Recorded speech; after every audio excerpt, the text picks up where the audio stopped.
this is the hide set up now, and Davy's in his jack pipe leaf suit there, English woodland colour. He's got his HW 97 KT. What he's going to be using is 2.2 powered spring rifle. And if I come round to the front and just come up a bit, we've put a few decoys up. There's one there, look, and I'll try and locate the other ones there. And there's also a bit lower, which you can't actually see from this location, a magpie decoy.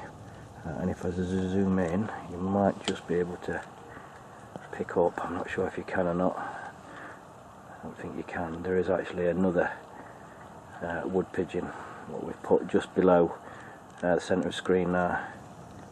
We've already had a couple come in, but we didn't get a shot off, so fingers crossed some more will come in, we'll get some. So Davy with his 97.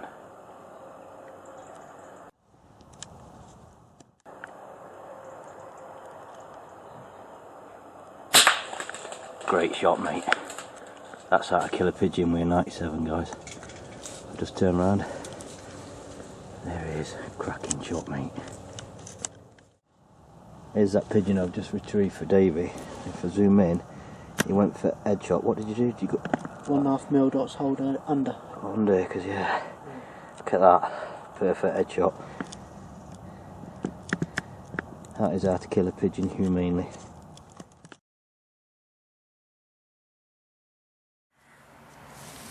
This is the one I just shot, another heart and lung shot. Stone dead. This is Davy with his 97. Trying for his second pigeon of the session. He's got to feed it through a few branches here, look.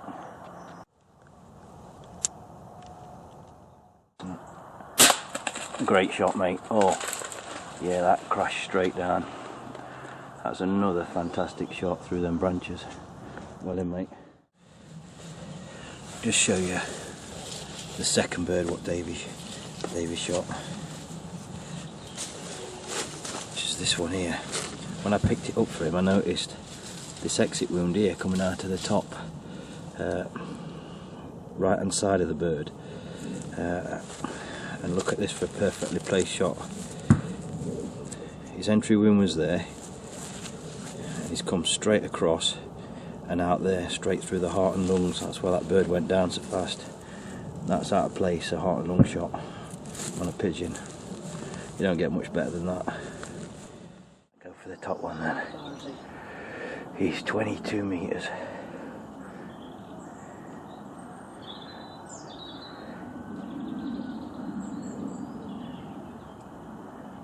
That decoy's working a treat. Oh, lovely shot. It's going to go down behind us. There, just hit. Yeah, good shot. Right, that bird what Davy's just shot, you heard me say it's landed behind us. Sometimes they do move a little distance from the actual shot position, and it's due to a nervous, obviously, reaction on the bird. You can see, there it is. Stone dead. I knew it was a good shot when he made it.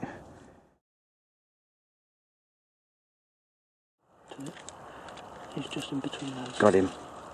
Yeah, I can see him now. Take him, mate.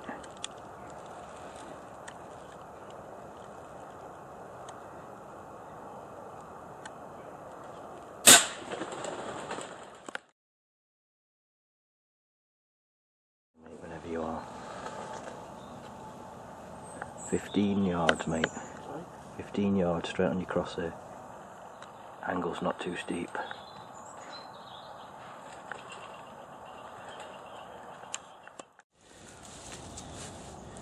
Right, while we're waiting for a few more pigeons to come in, just breasted these two birds here. We still haven't picked that one up yet, what's landed behind us.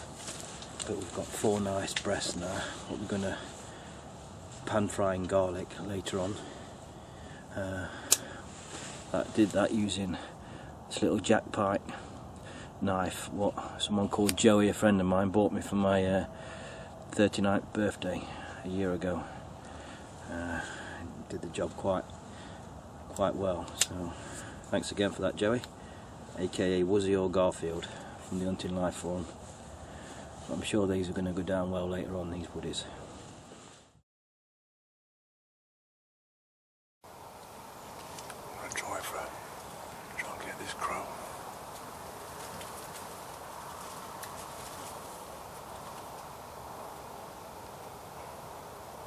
Show me your head.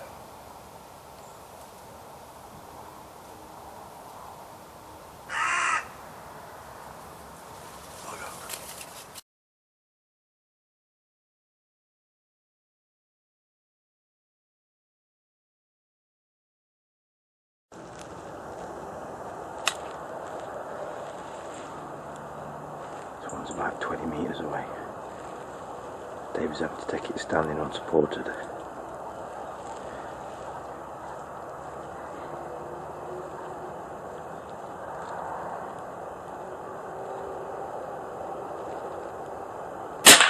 Oh, beautiful shot, mate. HFT practice that has come into play there, hasn't it? That's the shot of the day, mate. Excellent.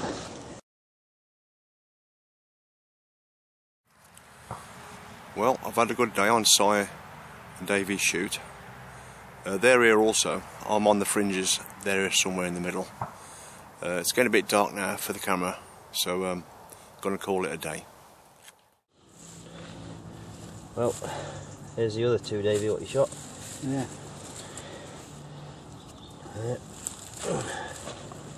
That's not bad at all, is it? No, it's not.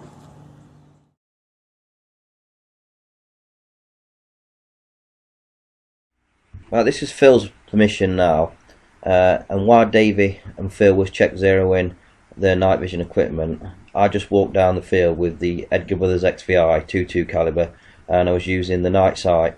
I'd spotted this rabbit and I'd been actually following it through the actual LCD screen of the night sight for quite a while, but as you can see, it seems to have keep putting its head behind obstacles, and I didn't want to take the shot and take the risk of a ricochet and a wounding shot. This rabbit was quite cunning. At this stage I thought it had actually disappeared until I spotted it again, and this time it gives me a shot. You can see it goes over quite humanely.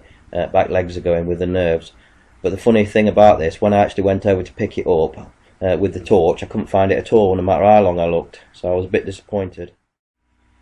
This is Davy with his Air Arms S410 in 177. He's using a Sony Handycam and 300 milliwatt IR laser. This rabbit is between 30 and 35 yards, and you'll see Davy hits it perfectly, killing it with a really humane shot, just rolling it over. See there the pellet strike. And the rabbit somersaulted and basically just landed, and that was it. It expired. It wasn't even a kick of the leg.